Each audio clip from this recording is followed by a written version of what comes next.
Hello everyone, আজকে রবিবার আর আজকে আমরা বেরিয়ে গেছি চারজন মিলে আমাদের এখানেরই একটা জায়গাতে। একটা খুব সুন্দর শান্তিপূর্ণ এবং নিরিবিলি জায়গা।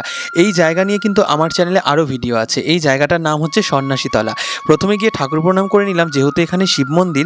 তারপরে উঠে গেলাম গাছে। আর সত্যি এত সুন্দর একটা শান্তিময় জায়গা।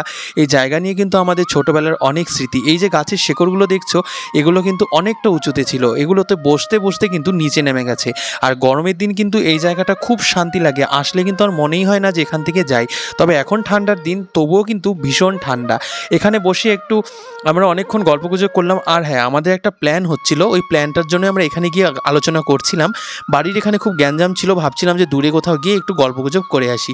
তো তার জন্য কিন্তু আমরা এখানে চলে গেলাম। আর এখানে গেলে আর আসতে ইচ্ছা করে না, সারা দুপুরটা কিন্তু আমরা এখানেই কাটিয়ে এলাম। তো তারপরে এখন চলে যাব বাড়ির দিকে। আর এইদিকে চারপাশ কিন্তু আমাদের ছোটোবেলার স্মৃতিতে আঁকড়ে ধরা। তো যাই হোক, দেখা হবে নেক্সট ব্লগে। ভালো থেকো, সুস্থ থেকো, টাটা।